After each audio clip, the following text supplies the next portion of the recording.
Hello, Goyim slaves. You are now listening to the UBERSOY radio station.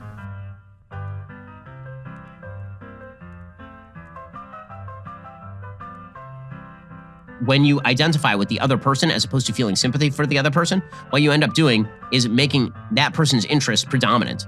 And that's a problem when you're creating social policy and when you're creating, for example, moral rules.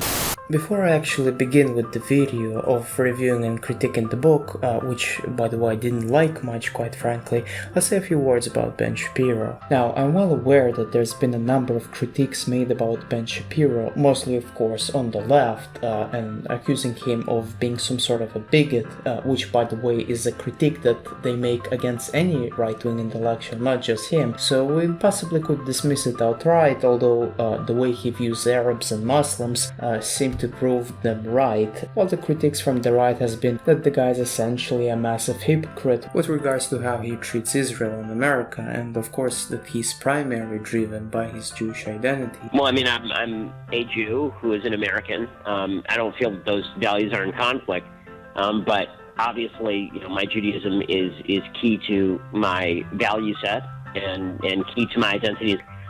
So that's in terms of my personal values, I mean, in terms of what I value most, when it comes to the values that I hold dearest, those are obviously Jewish values. But I won't go into it. Instead, I'll make a totally different critique which relates to his actual beliefs about the world, epistemology and how things should run ideally.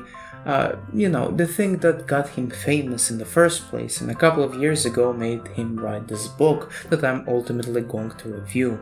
I'll just say that among the mainstream conservatives, I viewed him as one of the best of those who can argue a conservative position, maybe on the second to Matt Walsh if we're looking at the Daily Wire, but certainly in the popular imagination, you cannot deny that he became the go-to conservative pundit who may be behind in fame just after Tucker Carlson. And if we disregard some instances of his poor performance on Andrew Neil, he's probably the most effective conservative mainstream debater. Certainly among mainstream conservatives that aren't knee-deep in conspiracy theories or don't want to appear too radical, Ben Shapiro does a great job at affirming their biases. So that is to say, there is some quality to the man, and although of course I don't agree with him on many issues, I certainly cannot deny his talents that allowed him to reach the position that he now holds. And given that, before reading The Right Side of History, that's the book that I'm going to review, I had certain expectations about the book, because usually the left is saying that they are on the right side of history and we're basically following their footsteps, and if we just shut the fuck up, then maybe we'd live in a Chaz-like summer of love with mandatory white privilege taxes and all available trans healthcare. So I came expecting Ben Shapiro to counter that and offer another version of the future where the right is on the right side of history, especially seeing the very high rating of the book and leftists bitching about it on Twitter without even reading it. I assumed that the book would be interesting, and given he's a neocon, he would likely be talking about Thatcherism, more freedoms, and how the history was driven to end up in this neoliberal reality covered by Muh Judeo-Christian values, or something like that, so I was kind of excited.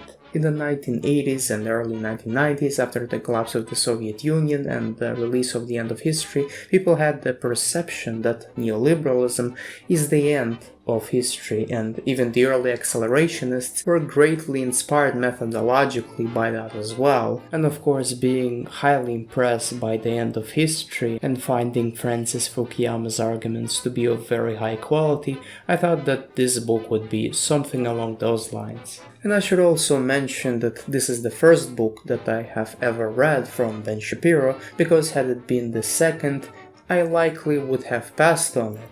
Now, before reading any book, I usually like to go see its bibliography and the references that are in the book, and to be frank, they weren't as impressive as I'd like them to be. That is to say, the references for my regular non-scientific videos are about of the same quality if not better, so it gave me the first red flag. But because Ben Shapiro consumes a lot of popular media, I have forgiven him that he references popular media, in return assuming that at least least he remembers what he cites, unlike, some people who work with large amount of material, so maybe that's fine, I thought. And the beginning of the book began with stating some problems of the Western world, though of course not mentioning others, but what should I expect from a mainstream conservative whose wet dream is a multiracial coalition of union-busting and Bible-waving Republicans? Florida is becoming more diverse and more Republican. That's pretty standard, and honestly I wasn't offended by it when he thought that the decline of Muh Judeo-Christian values has caused the decline in social capital, but then literally citing Robert Putnam's definition of social capital without citing his reason for its decline. Yet I certainly cannot deny that the decline in meaning has greatly eroded the idea of a common purpose, which is the foundation for any civil society. The other recurring theme in the book is Muh Judeo-Christian values, which supposedly work in unison with Muh Greek wisdom to make what America/West is founded to be, and that you can't be virtuous without them. If you believe that life is more than materialistic pleasures and pain avoidance, you are a product of Jerusalem and Athens. If you believe that the government has no right to intrude upon the exercise of your individual will, and that you are bound by moral duty to pursue virtue, you are a product of Jerusalem and Athens. If you believe that human beings are capable of bettering our world through use of our reason and are bound by higher purpose to do so, you are a product of Jerusalem and Athens. Jerusalem and Athens built science. Jerusalem and Athens built America, ended slavery, defeated the Nazis and the communists, lifted billions from poverty, and gave billions spiritual purpose. Jerusalem and Athens were the foundations of the Magna Carta and the Treaty of Westphalia. They were the foundations of the Declaration of Independence, Abraham Lincoln's Emancipation Proclamation, and Martin Luther King Jr.'s letter from Birmingham jail. Jerusalem and Athens made capitalism. Jerusalem and Athens discovered gravity. Jerusalem and Athens ended racism. Jerusalem and Athens sent $8 trillion to Ukraine and Israel. Now, the last thing is a joke, but you get the idea. No mentioning of the Enlightenment, no mentioning of the kinship interests, not even mentioning the ruthless capitalism and individualism as some libertarians would claim. No. Athens and Jerusalem are your masters, and if you disobey, bad things will happen, like eugenics or communism. Funny enough, he goes later to even suggest that basically the rise of Hitlerism is due to Enlightenment. I should also note that the whole idea of Judeo-Christian values requires a separate video of the matter if they even exist, as it is a newly constructed phenomenon which, according to Arthur Cohen, is an American political invention in order to unify Jews and Christians in their opposition to communism and now currently Islam. But that aside, the idea that America was even founded as a Christian nation, not Judeo-Christian, is also unsubstantiated, because the evidence is very clear that the founding fathers were strong deists who wanted to limit religion and, in correspondence with other nations, refer to America as secular. I know that many Christians and even Jews would disagree with me, but the fact remains the same. The idea that America was founded as a Christian nation is poorly supported unless you claim that its people were of a Christian culture and assumptions which were not then transferred into the law. And this is what Ben Shapiro does. He says that America may have not been explicitly founded to be Judeo-Christian. Instead, he is saying that Judeo-Christianity is the unseen foundation of all subsequent cultural development which had occurred after the Judeo-Christian synthesis, because it came earlier and also because many people call themselves Christians and Jews. Jordan Peterson does the exact same thing when it comes to atheism, and what he says is that, oh, you're not really an atheist because you love and live near people shaped by Christian culture. In other words, he attributes the success of something which is removed from Judeo-Christianity to Judeo-Christianity simply because that came from a genealogical lineage originally shaped by Judeo-Christian values, if we even assume that. With that logic, however, we could call ourselves the Babylonian civilization because we borrowed from them a lot as well, or even the Egyptian civilization. And I'd argue that if you really want to experience the so-called Judeo-Christian thinking, you should probably go back to the times of Jesus Christ, or if you want to experience this hardcore Christian thinking, then I guess it's time to go back to the Middle Ages, which I'm sure Ben Shapiro wouldn't want to go back to that time, or maybe he does. No period of history is more misunderstood or underappreciated than the Middle Ages.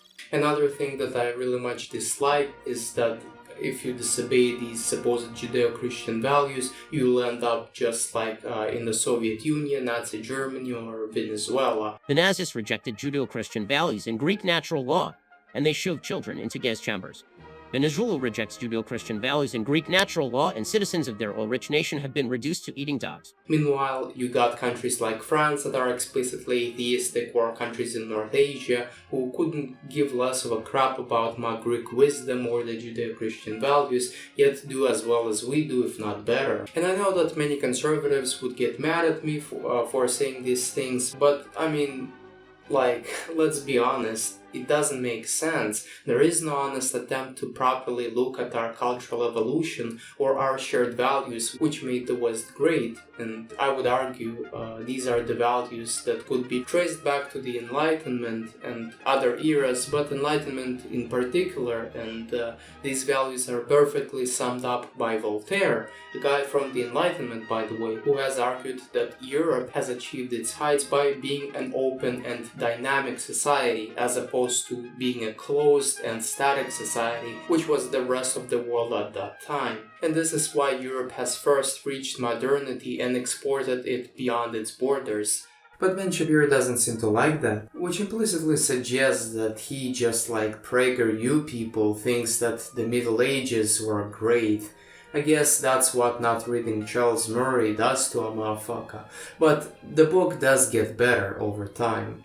For example, in the first few chapters, he spends time saying how we have lost meaning and how people are not intolerant, and then goes my Greek wisdom was great, and then how Judaism was great, and then how Catholicism was great, which I presume was written by Michael Knowles, the only non-Jew out of those who helped him to write the book. And then he spends 2 chapters writing on how these two concepts came together and formed what America is and what Western civilization is, which was akin to intellectual masturbation of neocons 300 years after the fact, and was not at all an understanding of contemporaries, which thought the opposite. And later, as Ben Shapiro would do his anthology, he basically admits that, which is weird. And when he does that, I actually start to enjoy the book, and the genealogy that is the secular breakup from the Judeo-Christian tradition that he explains has been consistent with what I've read in the university and was nice to read in and of itself. However, in the beginning of the chapter 6, it became clear to me that the central premise of the book is not of progress, which I have originally hoped it would be, but it's of regress from a harmonious life somewhere in the gardens of Athens and Jerusalem, and then starting with Machiavelli and Thomas Hobbes, we became more relativistic and drifting away from religion towards presumably collectivism, as we'll later learn. So it could be argued that the way Ben Shapiro views the world would fundamentally make him a reactionary, and the message of the book is that we are in a fallen world, which is not a very good look, even if you're a conservative. A neutral observer may even ask, is your idea of your side of history is to go back a few centuries ago? Nonetheless, the genealogy he provides on 3 alternatives to Judeo-Christianity of the Enlightenment look very interesting, as pretty much the rest of his anthology. Unfortunately, he then bitches about Darwinism, but also looks at Nietzsche and Dostoevsky, who were responding to this hyper-rationalization and were concerned as he is with meaning and with the death of what Ben Shapiro refers to as Judeo-Christian values. In the next chapter, he contrasts the American Revolution with the French Revolution, claiming that the latter wasn't based on my Judeo-Christian values, while the former was. And although I agree on his take on the French Revolution, one cannot deny that they literally had very similar origins. The American founding fathers had the mind of Machiavelli, Thomas Hobbes, Locke, Voltaire, and even the fan of the secular religion, Jean-Jacques Rousseau, who Ben Shapiro has criticized. Furthermore, America and France were allies during both revolutions and seen each other's aspirations as basically no different. But I admit, Ben provides good arguments in which the French Revolution was radically different from the American Revolution.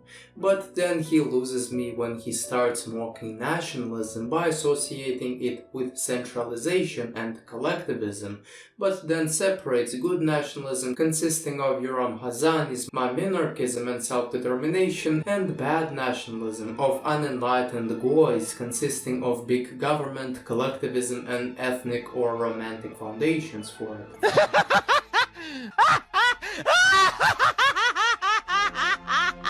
And his opposition for romanticism isn't well defined either. And honestly, fuck you, Ben, for opposing something which is perhaps the greatest thing that Western culture has ever produced. So true. He then attacks left leveling, which I'll skip, because, who cares about lefties, and bureaucratization of the Wilsonites, which I would argue we haven't even tried properly. Finally, he attacks everything together. The enthusiasm for central planning led to particularly dark results in the areas of race and sex. Many of the most prominent proponents of the social science movement were devotees of so-called race science, with pseudotions that suggested that all disparities were due to inborn traits and that the future of a society lay in its willingness to find a solution to the problem of undesirable populations. This pseudotions led many of those same humanistic thought leaders to propose eugenics as a solution to societal ills. Yeah, fuck off, Ben. Yeah, fuck off. He then spends the rest of the chapter implying how the Enlightenment has led to communism, Nazism, and scientific government, which in his mind is as bad as communism or Nazism. The worst sins of the 19th and 20th centuries sprang from various combinations of romantic nationalism, collectivist redistributionism, and supposedly scientific governance, before outright going mask off at the end, suggesting that we should perhaps never have tried the Enlightenment in the first place. The next chapter provides with other ways that people have tried to fill their void caused by the decline of Muh Judeo-Christian values, this time, however, focusing on the left. So Sartre, Freud, Kinsey, ending with E.O. Wilson, who was, by the way, based, but apparently not based enough, in Ben Shapiro's religious eyes, so he slightly dissed him and reminded once again that the logical continuation of the Enlightenment is Hitler, after which he attacked Steven Pinker's Enlightenment now in a soy way that does not undermine the main premise of his book, that if you want to see it being thoroughly demolished, then please go ahead and read this masterpiece written by a few geniuses. But then the chapter basically ends with Ben Shapiro reassuring his readers he still likes capitalism and other freedoms brought about by the Enlightenment, despite the previous 4 chapters of Cope. Now, the 9th chapter is perhaps the most relevant chapter for today, that explains why the left has gotten so dominant, and he relates it to the Frankfurt School, cultural Marxists, and free love, no responsibility hedonists, exploring both concepts in a very good detail, and the subsequent new leftist synthesis that they have produced was explored as well. And he also tied it with the self-esteem movement, and how it has impacted the institutions and the rest of the left, focusing in particular on the incentives it had produced on our institutions and how it has shaped the popular culture, especially how self-esteem movement has propagated the spread of leftist pseudoscience in academia. The final 2 concepts in the chapter that were explored in relatively good detail were intersectionality and victimhood mentality, and the final thing in the chapter is mocking the alt-right for suggesting that nations are built on kinship as opposed to ideas, as a gentle reminder that you're still reading a mainstream conservative. And finally, in the conclusion, he gives off a few Petersonian advices and shares a story that makes it obvious that he isn't sure of his faith, which is why I guess he had shared this thought from Voltaire, making a point that a white lie for the sake of meaning and cohesion is good. You could tell that the entire book was heavily influenced by Petersonian thought, which was very influential, not just on mainstream conservatives, but also centrists. And Ben Shapiro surely knew the perfect time for his book, which is filled in search of meaning in a community, while also simultaneously a disdain for collectivism and leftism. But for some reason, he may be not understanding that actually religion leads to collectivism, whether it's a good thing or a bad thing. Yet the whole concept of Judeo-Christianity as being foundational to America, I would say, is fallacious, and it could be easily switched to a more dynamic model thought of by Jonathan Haidt, where society is run through